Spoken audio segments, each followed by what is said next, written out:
So character arcs refer to a character's transformation or inner journey. Okay, so next we are moving on to character arcs. Oh, let me just check the chat. You need a beta reader. Amy, I'll be in touch. I'll probably want a dozen beta readers before I actually release it, just because I'm kind of a perfectionist and I know if I put it off, I'll put it off forever, and I can't expect perfection. But yeah, I would love a beta reader. That'd be great. Okay, and Melissa says, my wealthy playboy has a driver that has some of the best lines in the book. He's very dry and a little sarcastic. So that's awesome, Melissa. That's a great example. So you're using humor, you're using some of those traits we listed earlier to kind of flesh out that driver so that he's a great and an interesting secondary character that supports your wealthy playboy, yet the driver is just in a functional role.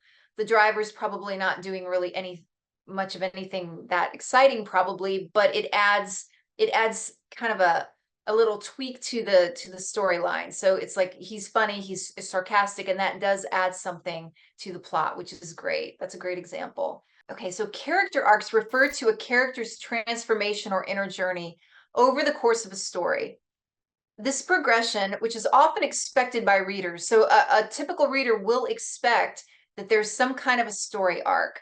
And so that story arc, that progression, typically involves changes in the character's beliefs, attitudes, personality, worldview as they encounter various experiences or challenges.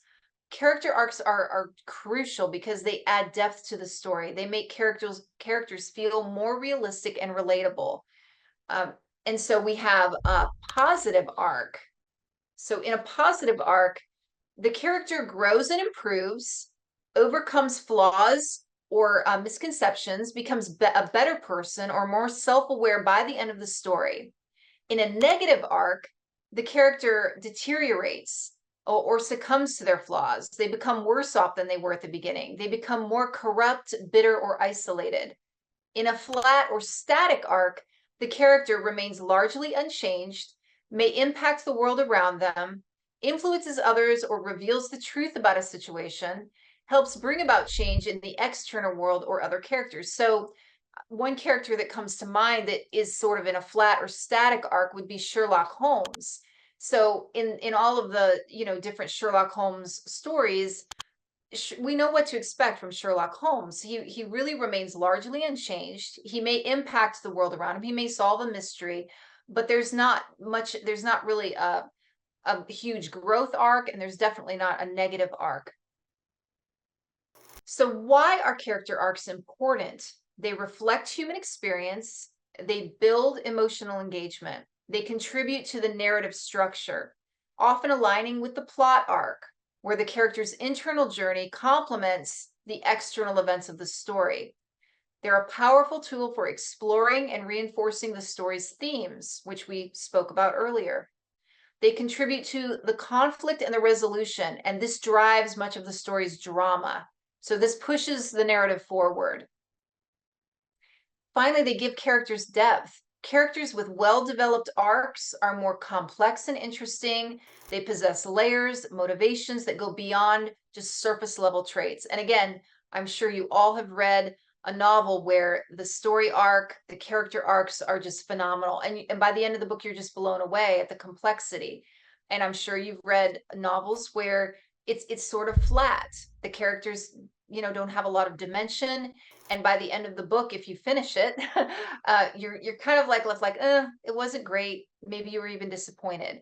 And I'm sure we've all experienced that. So you can kind of do a comparison between really exceptional character arcs, whether negative, positive, or flat, and plot arcs as well. And so these are just some examples of character arcs. A positive arc would be Elizabeth Bennet in Pride and Prejudice. Starts with a strong prejudice against Mr. Darcy, influenced by her first impressions and societal norms. But over the course of the novel, she learns to see beyond those prejudices, ultimately leading to self-awareness and a change in her feelings toward Darcy. And a negative arc would be in William Shakespeare's Macbeth. Macbeth's unchecked ambition leads to paranoia, violence, and ultimately his downfall and death. So that's a very extreme example of a negative arc. And again, I already mentioned the flat arc of Sherlock Holmes. He remains basically the same brilliant, eccentric detective throughout the series, but his presence helps reveal the truth, bring justice. He affects the world around him. Rather than himself, he really doesn't undergo significant personal change. So how can you craft effective character arcs? There are 5 steps to creating really exceptional character arcs. And again, this information is all in your workbook, very much spelled out and outlined, and I'm just going to read through them, kind of quickly, because again, I've I've added a lot more detail in the workbook. So number 1, you want to establish a baseline. You define the character's initial state, including their flaws, beliefs, strengths, and desires. So when you develop your character, you have a baseline. Where are they starting out at the beginning of the novel? Who are they? From page 1. Then number 2, you create a catalyst. You introduce throughout the novel events or challenges that push that character out of their comfort zone, forcing them to confront their flaws or limitations. And again, the catalyst may be really kind of a twisty, it doesn't necessarily have to be a challenge per se, or the character actually going out of their comfort zone. You could really be, use your imagination again to force them to confront flaws, for example, or really deal with limitations. Number 3 is develop a conflict. You showcase the character's internal and external conflicts, highlighting the tension between their current state and their potential for change. So again, the sky is the limit in terms of what conflict, and again, it doesn't have to be a traditional notion of a conflict. What are you going to insert into that storyline to propel your character forward? Number 4 is show some sort of growth. You depict the character's gradual transformation, whether it's overcoming flaws, solving a mystery, gaining new insights, or succumbing to some negative trait. And finally, number 5, you conclude with a resolution. So you resolve the character's arc by showing the outcome of their journey, providing closure to their personal growth and its impact on the story. This may change if you're writing a series of books. So you may write a book and there may not be a resolution. A book may end on a major cliffhanger. There may not be, a kind of a tidy one novel approach if you're writing a series. And you may do that on purpose, obviously, because you want the reader to be interested in moving on to the next book in the series. And as I said, in your workbook, I provided a full outline about how to create multidimensional characters, as well as a pretty lengthy character worksheet, which you can use the character worksheet. And I've again put links in this workbook where there's online character development platforms, so you don't have to like write all this out. Sometimes, like personally, I like to handwrite things. That's just probably it's just my preference. I even have like a journal that I handwrite. I have a planner that I handwrite. So when I develop characters, I want to open a notebook with a fresh page, grab a pencil or pen, and handwrite it out. That's just my preference. But there are a lot of online tools that you can use to develop characters, right? And I'm going to check the chat really quickly. And if anybody again has any questions, just add them to the chat. Shelley says Columbo's another example, like Sherlock Holmes. Exactly. Yep, Columbo. That's a great example. And Marlene asks, how do I access the workbook? So Marlene, Ty put the link to the workbook in the chat. So you might have to scroll up through the chat, but there is a link to the workbook. Otherwise, he's going to put the workbook in the group along with the recording, which should be available within a week. But the workbook will probably be in the group basically immediately, I would imagine. So Amy said, if I handwrite it out when I go back. Oh, thank you, Shelley. There's the link. Amy says, if I handwrite it out when I go back and look at it, I can't read it. I get that, Amy. So typing is helpful. Like I said, I'm kind of old school. I like to write things out and just have it be kind of an organic, and I just map things out. I have papers all around me. That's just kind of my own process, but whatever works, use what works for you and what you're comfortable with. Sometimes, like I said, I'm very visual, so I have to have it on a paper right in front of me. If I have to look at my computer, I just forget. It's like it's out of my head, it's gone. So I am writing my book though using my computer, but with all the mapping and outlining, I do a lot of that by hand. But I am writing my book. I would never handwrite my book. That would be insane. So Yes, and Marlene says, thanks, Shelley. So yeah, thank you so much for putting that link up there, Shelley. Okay. So dialogue reveals your character's personality, background, and motivations. Through dialogue, characters express their thoughts, emotions, and unique voices, making them more vivid and relatable. So how a character speaks, whether it's their choice of words, tone, or speech patterns, can provide insights into their education, social status, and cultural background. Dialogue also helps build relationships between characters, showcasing dynamics such as power, intimacy, or conflict. So this slide here, it just goes to show how creating multidimensional characters, you want to look at their strengths, their flaws, and their desires.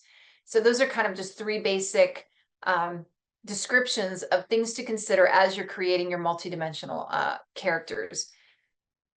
So, okay, and as I said, this is just kind of a little overview of that, and I'm just going to go on to the next. Effective dialogue brings characters to life. It adds depth and authenticity to the narrative. So again, you must really consider, how are the characters speaking to each other? How are they speaking internally, that internal monologue? Speech patterns, word choices, and tone are all very important. It really reveals unique personalities and voice. These elements convey a character's background, their intellect, their social status, their emotional state. It really helps readers understand who they are beyond their actions. So if you're simply describing your character's behavior or describing their actions, it doesn't really give kind of the full picture of who that character could be. So speech patterns may include formal versus informal speech. A character who speaks formally using complete sentences and complex vocabulary might be portrayed as educated, refined, wealthy, or distant. I mean, we're kind of playing around with stereotypes here. Conversely, a character who uses slang, contractions, or informal language might seem more approachable, friendly, casual, rebellious, or uneducated. Again, readers will have assumptions based on how you use these tools to develop your characters. An example is a professor character might say, I find the implications of this theory quite fascinating, while a teenager might say, this theory is pretty cool, right? You can use accents and dialects. Accents and dialects can indicate a character's geographical or cultural background. It adds authenticity and depth, though it is important, again, I said this earlier, to use them respectfully and accurately. So as an example, a Southern US character might say, y'all come back now, highlighting their regional background. Word choices, so their vocabulary level. You can make it complex or simple. If a character's vocabulary indicates their education, profession, or personality traits, you don't want to switch that up. So if you start with a character using kind of a certain vocabulary or way of speaking, you don't want to, in the middle of the book, like switch it up, because that would be extremely confusing and make the character seem inauthentic. As an example, a scientist might use technical jargon like photosynthesis and mitochondria, while a layperson might describe the same process as plants making food. So if you have a scientist that's speaking in technical jargon from page 1, you would want to remain consistent throughout the novel. You could use catchphrases and repeated expressions. So characters might frequently use specific words or phrases, which can reveal aspects of their personality or emotional state. A nervous character might frequently use filler words like or you know, while a confident character might often say definitely or absolutely. So you can use little phrases like that to indicate, again, a teenager is going to speak differently than, say, a college professor. The tone, meaning emotional tone, politeness, or directness, the tone of a character's speech, whether it's cheerful, sarcastic, angry, or sad, can reveal their current emotional state and overall disposition. So you could form a character's personality using that tone, whether they're polite or rude, whether they're direct. That speech reveals their cultural norms, social status, personality, and more. So there's a lot of playing around you can do with these different elements to make your characters really, really interesting. So, for example, a polite character might say, "Would you mind passing the salt, please?" Whereas a more direct character might simply say, "Pass the salt." Okay, so how can you write realistic and engaging dialogue? So this is again a list that I've really kind of flushed out in the workbook. But number one would be avoiding information dumps. So present the necessary information to the reader in a subtle and engaging way rather than overwhelming them with a large amount of exposition. The principle of show don't tell is really key. So we're emphasizing revealing information through action, dialogue, and sensory details rather than just direct like an info dump is the best way to put it. So you let characters reveal information through their conversations and actions instead of the narrator explaining the character's background in long, lengthy paragraphs, which that gets kind of dry and boring. You can have your characters discuss relevant past events in a natural context or show their past influencing their current behavior. As an example, instead of saying John had a military background, the character might say to John, "John, you've got that soldier's discipline about you, don't you?" So you could have another character speaking to, say, the protagonist, and instead of describing it in kind of dry terms, that other character could kind of explain it for you. You could introduce information as it becomes relevant to the plot. Avoid front loading a story with background details. Reveal them gradually as the story progresses. As an example, in a fantasy, instead of explaining the entire history of a kingdom, reveal its past through a character's encounter with a relic, for example, a conversation with an elder, or witnessing a cultural ritual. So you can kind of pepper your story with different elements to introduce the background details. You can use character thoughts and reactions. So the character's internal thoughts and how they're reacting convey the necessary information. This helps maintain the narrative flow while subtly providing the backstory or context. So, as an example, Sarah glanced at the old photograph on the mantle, feeling the familiar pang of loss. It was hard to believe it had been 5 years since the accident. So those two sentences really convey an awful lot. You know that there was an accident, that she's sad about a loss, that maybe she's experiencing grief. She's looking at an old photo on the mantle. So those two brief sentences really say a lot uh, just by what the character is choosing to do. The setting can often convey information about the world or characters. Descriptions of surroundings, weather, or objects can hint at historical or social context. So, for example, if you describe a decaying, opulent mansion, this hints at a fallen aristocracy without explicitly stating it. And if I say decaying, opulent mansion, you can almost picture that in your head. You can use subtext and reading between the lines. So again, subtext refers to the underlying meaning or implied information beneath the story's literal dialogue or actions. This often reveals true feelings, hidden motives, or unspoken tensions. So all of these are tools that you can pick and choose, whichever ones you would like to create the backstory without explicitly stating it. You can also imply emotions and tension. A character may say one thing but means something entirely different or avoid saying what they truly feel. As an example, a character who says, "I'm fine," when they're clearly upset suggests there's more to their emotional state than they admit. Nonverbal communication can be used, such as body language, facial expressions, gestures. For instance, a character might nod while clenching their fists, indicating agreement, but also hidden anger or frustration. So, as an example, she smiled politely, but her eyes narrowed just a fraction. You can use context clues. The context in which dialogue occurs can change its meaning. A simple thank you can range from genuine gratitude or sarcasm, depending on the situation and the relationship dynamic.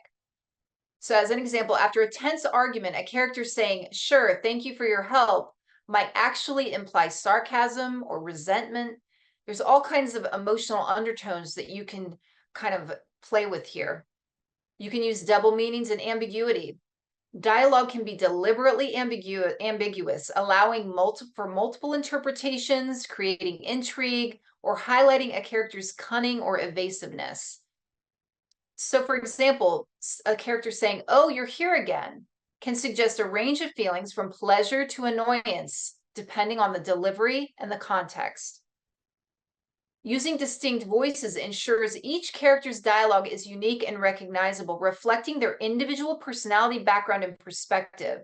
Differentiating among your characters makes them more memorable, prevents them from sounding like they will all speak the same way, and it really reduces confusion in your audience. So if you're introducing 30 characters and they're not really well established, well developed, they don't have their own distinct voices, your reader's going to become quite confused. They won't be able to, as they're reading, the storyline will just be kind of cluttered with too many characters that are not well developed or have their own distinct voices. I also included a tips for creating distinct voices in your workbook. So it's a whole tip sheet on how to create those distinct voices for each of your characters. You can also include the character's background and education, upbringing, cultural background. All of these significantly influence their speech patterns and word choices. An academic might use more formal, complex language, while a street-savvy character may use slang or other types of language that may be very regional. It may be cultural. It's hard. You could play around with that, to many degrees. Personality traits. You can consider how a character's personality affects their speech. An extroverted, bubbly character may speak quickly and with enthusiasm, using lots of exclamations, while an introvert, cautious character might use fewer words and speak in a more hesitating way, or come off as shy or just quiet.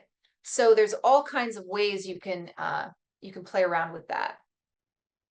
Speech patterns and tics, unique speech patterns like frequent use of certain phrases, verbal tics, again, like or a tendency to ask rhetorical questions can set characters apart.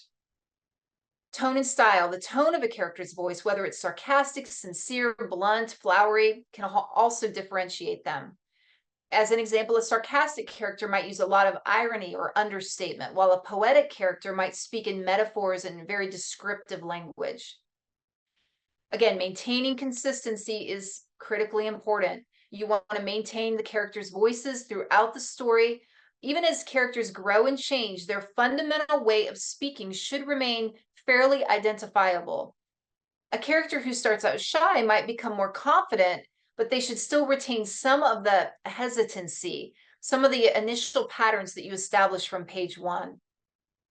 Pacing and rhythm. So the rhythm and pacing of a character's speech can reflect their personality and emotional status. Some may speak in long flowing sentences while others prefer, again, short clipped phrases.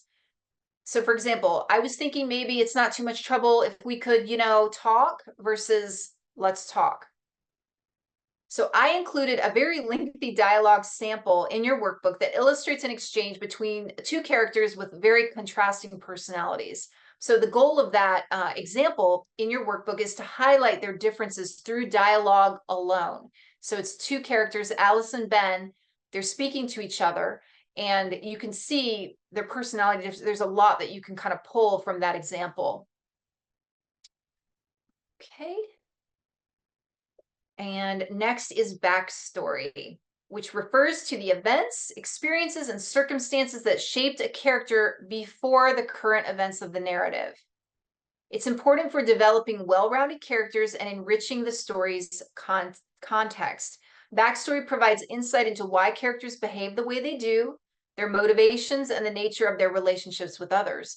So again, if you have a series of books, you may want to include elements of the backstory. So if someone picks up book number 5 in your series, they have a lot of catching up to do, but it's helpful if they're reading as a standalone, that they're kind of brought up to speed. Again, I've read some novels where it's really obvious when that's done, others that do it beautifully. But integrating backstory is a very important element. How does the backstory inform a character's actions, motivations, and relationships? Number 1, it informs actions and decisions.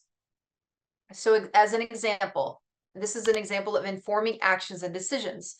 A former soldier with a traumatic combat experience might be hypervigilant in civilian life, constantly scanning for potential threats, which affects how they interact in everyday situations. Defining motivations and desires. An example would be a character who grew up in poverty might be highly motivated to achieve financial success. They are driven by a fear of returning to a life of deprivation and poverty. It shapes relationships and interactions. As an example, two characters who were childhood friends but drifted apart due to a falling out might have a mix of nostalgia and bitterness in their interactions, affecting their ability to reconnect. And finally, it adds authenticity and relatability. So, as an example, a character with a backstory of overcoming an illness may resonate with readers who have had similar experiences, making the character's journey more impactful. So, it's adding that authenticity, that humanness that the reader can relate to. And there are some, really great ways to manage backstory. Number one is you develop it consistently. The backstory can be gradually expanded across multiple books in a series, as I mentioned, allowing for a deeper exploration of characters over time, revealing more about their past as the story progresses. But maintaining consistency in how the backstory is revealed is essential. It ensures that new information aligns with previously established details. So I'm curious, for those of you who are working on novels or who have already published a novel, because this is so important, what do you use to ensure consistency and avoid confused details as far as your backstory is concerned? And I'm just going to check the chat really quickly. Let's see. I'm just curious, like how you remember those details to ensure consistency in your backstory. And again, in the workbook, I've included several tools and websites, resources that you can use to really develop your backstory and keep the facts sort of straight so that there's no confusion. And number two, you display your character's growth. So for example, a character may begin to overcome a fear rooted in their backstory, showing progress across a series. Number three, the plot is developed. So events from the past can resurface, affecting the present storyline and creating new conflicts or resolutions. As an example, a villain from a character's past may reappear, or a long-lost relative could bring new revelations. And then finally, you effectively engage your readers. Gradually revealing backstory keeps readers engaged as they uncover new information, new facets of the characters, and the story world. So it's like an unfolding for your reader. It can also be a hook for future installments. So if you're writing a Kindle Vella, for example, you want to hook someone in so that they are interested in purchasing your next installment, or in a series, you want to hook them so that they pick up the next book in the series. Let's see. So Melissa says, I use a combination of dialogue and flashback type moments. Excellent. And I'm actually going to talk about flashbacks here in a second. Amy says Scrivener or Plotter are good for keeping details. That's great. Those are excellent suggestions. And Melissa says, what are those? And I'm sure maybe Amy can answer Melissa. They're two really great platforms for writers. Okay. So I've provided in the workbook a full outline of ways you can gradually reveal backstory. And again, you can also use those tools suggested in the workbook or the ones suggested in the chat. You can do this through dialogue and interactions, internal monologue and thoughts, flashbacks, artifacts and symbols, gradual unfolding, contradictions, and mysteries. So those are just a few ways to handle your backstory. And as I said, I suggest, just really getting creative and just mix and mingle a lot of these different elements to make it even more interesting. And Lourdes says, a good outline to keep backstory. Also, really knowing your characters before writing. That's a great suggestion. Like I said, really getting to know them as if they're a part of you, or they're your best friends, really knowing them. This can, however, change, and then you have to revisit the backstory. Exactly. Yep, that's a great point. Okay, and so what are flashbacks, and how can you use them effectively?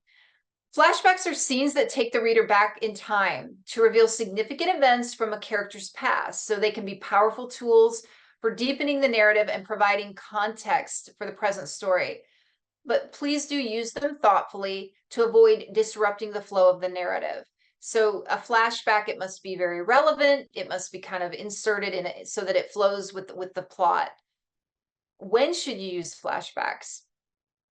For key events. So they're most effective when they reveal critical events that shape the character's personality, motivations, or current situation. These events should have a direct impact on the present story. So as an example, in To Kill a Mockingbird, flashbacks are used to recount key moments from Scout's childhood that explain her current attitudes and the story's social context. You can also use it to build emotional resonance. Flashbacks can provide emotional depth by showing experiences that explain a character's emotional state or relationships. A character might have a flashback about the death of a loved one, explaining their current grief or fear of loss.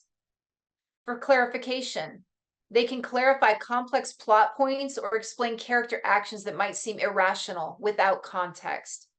So as an example, in Lost, flashbacks are used to gradually reveal each character's backstory, explaining their behaviors and relationships on the island. And I've included a brief guide in the workbook about how to use flashbacks effectively.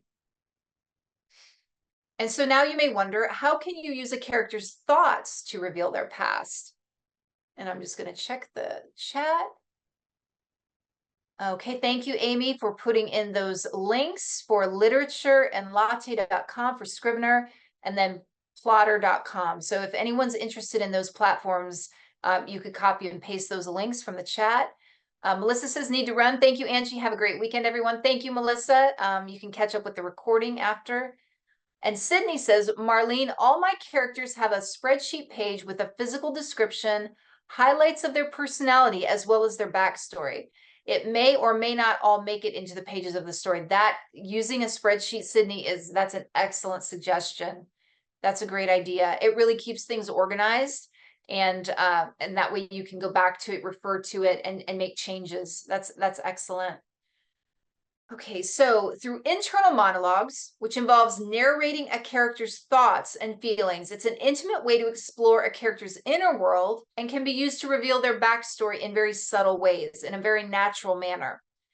I've also included a guide in your workbook about how to use internal monologues as well as dialogue and recollections effectively. Dialogue and recollections involve characters discussing past events with each other, providing an organic way to introduce backstory. This method can reveal personal histories, relationships, motivations, and much more just through conversation. Integrating backstory effectively requires a balance of being subtle and relevant. So whether through flashbacks, internal monologues, or dialogue, the goal is really to enrich the narrative and character development without totally overwhelming your reader with too much information. Each method offers unique advantages for revealing a character's history, motivations, relationships, and much more. And it just really contributes to a richer and more engaging story. And in the workbook, there is a backstory development exercise. So where you can actually briefly outline a character's backstory and brainstorm ways to integrate it into your story in a subtle manner. I also include a very thorough example character backstory. It's a fictional character named Lydia Harper. I didn't want to go through all of that tonight, but you can read through using all of the tools that I just discussed. So this sample character, I use every tool, and it's probably going overboard, but I just wanted to give you examples of each of these elements. So, and crafting well-rounded characters, realistic dialogue, and seamlessly integrated the backstory are all essential ingredients in creating an engaging and immersive story, keeping your reader engaged. I mean, that's really the goal, right? And developing well-rounded characters with complex personalities and relatable flaws makes the narrative come alive, allowing readers to connect with them at a deeper level. Realistic dialogue brings authenticity to all the interactions in your story, ensuring that conversations feel natural and true to the characters' voices. Smoothly weaving in backstory helps enrich the narrative without overwhelming the reader, but you're offering insights into the characters' motivations as well as shaping the story's context. Together, all of these elements create a rich, believable world in which readers can fully immerse themselves, making the story all the more captivating and meaningful. And I've also included some additional resources in the appendix of the workbook. And let me just check the chat. That is amazing. I'm not that organized, says Marlene. And Amy says, I love the character development worksheet. Great. Oh, I'm glad. I hope you find it useful. And as I said, in the appendix of the workbook at the very end, are recommended websites for fictional character development. They offer resources, guides, and tools to help you develop your characters, such as Jericho Writers, Now Novel, and Dabble Writer. These are all just platforms that are resources. Some of them are paid, but some of them you might be able to find free resources. As I said, I created a character development worksheet. It's just a template that you can use to explore and sort of flesh out personalities, backstory, relationships of the characters in your story. I often make like a family map. So if I'm kind of developing kind of a generational story, I'm going to put the parents, the grandparents, the siblings, the aunts, the uncles, all of the family members. And again, I just map it out. And you can use the character development worksheet to kind of keep everyone sort of straight in terms of who they are, their ages, their, the backstory, if there's addictions or any other, elements that you want to just flesh those characters out. There's any number of things you can be as imaginative as you wish with your characters. And then there's a list of recommended books and resources on fictional character development, plus several additional resources. And finally, I included a list of really character-driven novels. So these are novels that are really character-driven, and some of them are, really literary masterpieces. So I just included a list in case you just want to read a book where the novel is sort of noted for being very character-driven. So who needs help with writing, finishing, publishing, marketing, and selling their books? And that includes Kindle books, audiobooks, physical books, digital courses, and any other digital content. Being able to follow in the footsteps of people who have already done what you want to do and can help you achieve your desires more efficiently. With that said, we put together a step-by-step program designed to provide you with the tools and resources you need to overcome common publishing obstacles. Kindle books, audiobooks, physical books, digital courses, and other digital content. And as I said, I've actually published digital books and physical books. I have yet to publish a Kindle book, although I have published Kindle books for other people. And I would love personally to create a digital course. But Ty really does provide all of the tools and information from before you start your book all the way to marketing and promotion after your book is published. It's the Kindle Cash Flow Program. Everything you need to potentially write, finish, publish, market, and sell any type of book or digital content. It's all included in the Kindle Cash Flow Program. And I can attest, this is an absolutely amazing program. I started it myself. I'm working my way through, and I am taking notes like a madwoman because there's so much information. And as I said, I've been in the publishing industry for 6 years, and this is the first program that is really, really reasonable, comprehensive. I can't talk about it enough. It is incredible. So to get started, you just type writerslife.org/smart into your browser to visit the website. And it's an online program completely, so you can start whenever you want to. You get immediate access to it. And again, to get started, you type writerslife.org/smart into your browser. The Kindle Cash Flow Program can potentially help you finish, publish, market, and sell any type of book in any genre, including Kindle books, audiobooks, physical books, digital courses, and any other digital content on a platform that millions of buyers visit every month. There is a 30-day money-back guarantee. And to get started, again, just type in writerslife.org/smart into your browser. Once again, here's how you can join the program. And we accept PayPal credit, Affirm, Afterpay, Klarna, any type of credit card. So once again, just visit writerslife.org/smart to get started. If you require customer support help, please visit writerslife.org/support. So please don't add a message in the Facebook group, or the best way to get, pretty quick customer support help is just to visit, again, it's writerslife.org/support. Thank you all for listening. I'll keep this slide up for a few minutes. Be sure to register for the next set of online events by going to writerslife.org/events. To join the Kindle Cash Flow Program, visit writerslife.org/smart. And I encourage you all to continue developing your characters using the tools and exercises that we talked about tonight, and also that are provided in the workbook, including all the resources and links in the appendix. If you have any questions about character development or any specific challenges you're facing, I'm open to questions. I'm going to check the chat right now to see if anybody added some questions. Marlene says, me, thank you, but I have to go now. Have a great weekend. Thank you, Amy. Have a great weekend. Debbie says, Kindle Cash Flow program has so much content. It's great, and no way would I know this stuff without the course. Highly recommend. I agree, Debbie. And as I said, I've been learning so much new information, and I've been kind of, in the writing, author, publishing industry for a few years now. Shelley said, thank you, Angie. This was very informative. I have to run. Be safe out there. Rhonda says, thanks. It's a great program. Thanks for your time tonight. And Debbie said, Rhonda is my co-author. Oh, that's very cool. Awesome.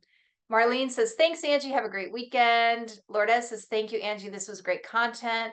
Sydney says, thank you for tonight, Angie. Have a great weekend. Thanks, everyone. And if anyone has any questions, I'll hang out for a couple more minutes. Just type them in the chat.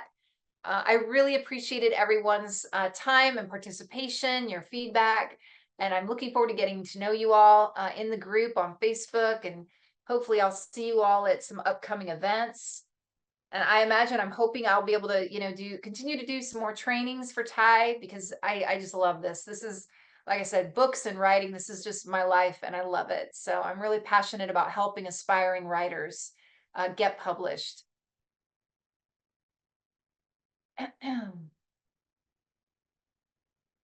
So if anybody has any other questions, otherwise we're all set for this evening.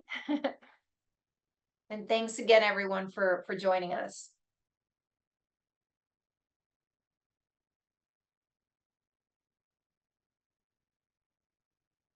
And Debbie says, have a great night. Rhonda and I were brainstorming about the book we are in the middle of throughout your webinar. Very inspirational and thought-provoking. Lots of good tips. Great. I'm so happy to hear that. Thank you for saying that, Debbie. That's great.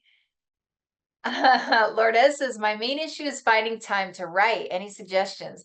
That is kind of one of the biggest stumbling blocks, I think, for writers, is actually scheduling the time. I personally have to schedule time in my calendar every day to write, and I stick to that. A couple weeks ago, we had a training, and some other people suggested, one woman says she writes in the middle of the night.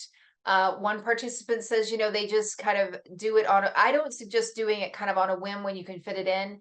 You've got to really make the commitment and schedule it in. And even if it's 15 minutes a day, just find that time, schedule it in, just make it a consistent habit. And like anything else, if you make it a habit, it becomes a natural part of your routine.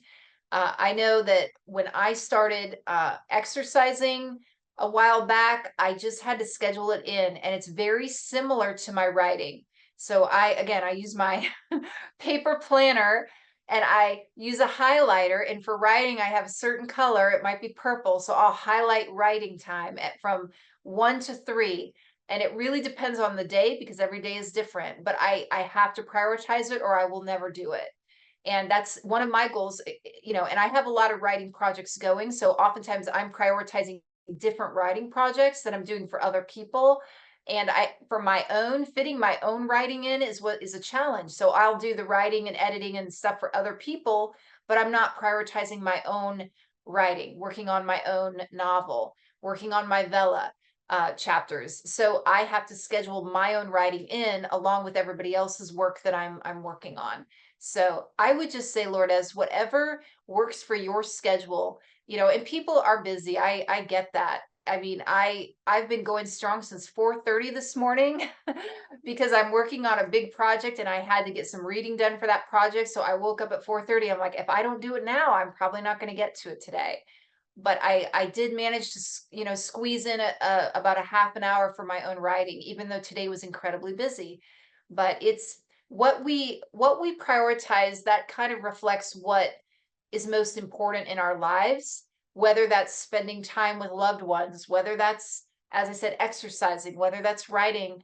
What we prioritize and schedule in and what we actually do, that's really how our life kind of unfolds. So we have to prioritize what we're committed to. Otherwise, it just won't get done. And I've met so many aspiring authors that they've taken years, and they haven't finished their book and they put it off and I'll start it next month or next year. It's just, we can always find excuses, but it's really, and again, signing up for ties programs, attending ties events, I suggest being in the Facebook group, showing up for the events, for the Monday morning little show that he does every Monday morning at 8 a.m. Eastern time, signing up for Kindle Cash Flow program. All of these things will really support you in the community. I mean, the community, Ties community is amazing. Everyone will support you, hold you accountable, and really make sure that you're following through. That, community is the greatest. If you're doing it alone, it's so much harder, I think, because you have a community around you that has experiences and they will cheer you on, give you advice, and provide you with the resources that you may not be aware of. So that would be, I know, I'm sorry, Lourdes, that was really long-winded, but that's, but that's kind of, again, that's been a struggle of mine because my schedule is very jammed with lots of different things. So it's really just writing it down, scheduling it in, and sticking to it. And that's about all I can say to that. And if maybe that's should be a class in and of itself. Finding time to write and how to fit it in and get it done, get it published. All right, everyone. Well, if nobody else has any questions, I guess we are finished for this evening. And if there's any topics that any of you are interested in having a training about, feel free to share those with Ty, put them in the chat. If there's anything you're really struggling with as far as publishing, writing, anything to do with, anything you want to learn about that has to do with writing, self-publishing, just stick it in the chat, because I'm sure Ty would love to arrange additional trainings for everyone, if we know what you're interested in. All right, well, I guess we'll go ahead and just close this out. I'll go ahead and stop sharing the screen. Goodbye, everyone. Thanks again for your time. I really appreciated your presence here and your questions, your comments. It's been super, super enjoyable. So I hope to see you all again. Thanks so much.